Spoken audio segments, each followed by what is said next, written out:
গুৱাহাটী মহানগৰৰ পৰা কিছু নিলগৰ দক্ষিণ কামৰূপৰ এসময়ৰ বাণিজ্যিক চহৰ পলাশবাৰীৰ সমীপৰ মাজিৰ গাঁও আৰু অসমৰ মানচেষ্টাৰ স্বৰূপ উত্তৰ কামৰূপৰ শুৱালকুছিৰ মাজত ব্ৰহ্মপুত্ৰৰ ওপৰত বিগত এটা বছৰ ধৰি চলি আছে 4 লেনযুক্ত দলং নিৰ্মাণৰ কাম।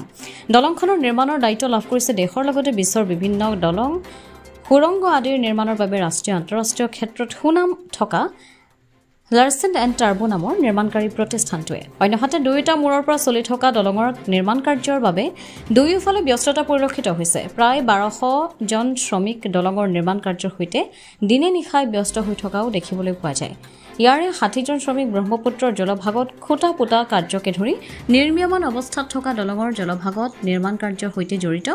নিৰ্মাণ কাৰ্যত জড়িত এই 60 জন শ্ৰমিক কাম কৰি থকা সময়ত পানীত পৰি গ'লে বা ভূমিকম্প, ভূমিস্খলন বা আকস্মিক কিবা অনাকাংক্ষিত ঘটনা সংঘটিত হ'লে কিদৰে তৎকালে উদ্ধাৰ আৰু প্ৰাথমিক চিকিৎসা প্ৰদান কৰি জীৱন ৰক্ষা কৰিব পাৰে তাৰ বাবে নিৰ্মাণকাৰী প্ৰতিষ্ঠানটোৱে অসমসহ উত্তৰ-পূৰ্বৰ কেইবাখনো ৰাজ্যৰ দুৰ্যোগত আক্ৰান্ত লোকক উদ্ধাৰ আৰু সাহায্য অভিযানৰ দায়িত্বত থকা আজাৰা পাটগাঁওস্থিত প্ৰথম ৰাষ্ট্ৰীয় দুৰ্যোগ সঁহাৰি বাহিনী চমুকৈ NDRF বাহিনীৰ সহযোগিতাত কেতবোৰ বিশেষ ব্যৱস্থা গ্ৰহণ কৰিছে।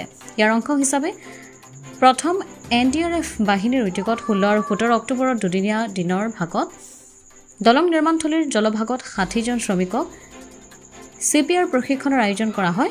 প্ৰথম NDRFৰ পৰিদৰ্শক ইন্দ্ৰ মোহন সিঙৰ নেতৃত্বত সুদক্ষ দুবাৰুসহ বাহিনীটোৰ এটা দলে দলং নিৰ্মাণকাৰী প্ৰতিষ্ঠানৰ 60 জন শ্ৰমিকক CPRৰ প্ৰশিক্ষণ প্ৰদান কৰে। অসম চৰকাৰ লোক নিৰ্মাণ পথ বিভাগৰ বৰ্হি সাহায্যপ্ৰাপ্ত প্ৰকল্প চমুকৈ AP আঁচনিৰ অধীনত নিৰ্মাণ হৈ থকা দলংসহ 4 লেনযুক্ত পথটোৰ মুঠ দৈৰ্ঘ্য হ'ব 12.21 কিলোমিটাৰ আৰু বহল হ'ব 28 মিটাৰ। দলঙৰ পানীৰ ওপৰত থকা অংশখিনিৰ দৈৰ্ঘ্য হ'ব 3.6 কিলোমিটাৰ।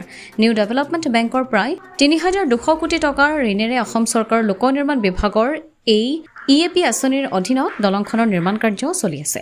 আনহাতে 2028 চনৰ ভিতৰত দলঙৰ নিৰ্মাণ কাৰ্য সম্পূৰ্ণ হ'ব বুলি ইতিপূৰ্বে মুখ্যমন্ত্ৰী হিমন্ত বিশ্ব শৰ্মাই ঘোষণা কৰিছিল। বৰ্তমান দলংখনৰ নিৰ্মাণ কাৰ্য প্ৰায় 32% সম্পন্ন হোৱা বুলি নিৰ্মাণকাৰী প্ৰতিষ্ঠানৰ সূত্ৰই সদৰি কৰিছে। ব্যুৰো ৰিপৰ্ট, অমৃত নিউজ 24/7। অমৃত প্ৰবাহ অসমীয়া সাপ্তাহিক কাকতৰ ডিজিটেল সংস্কৰণ অমৃত নিউজ, সত্যৰ সন্ধানত অমৃত নিউজ।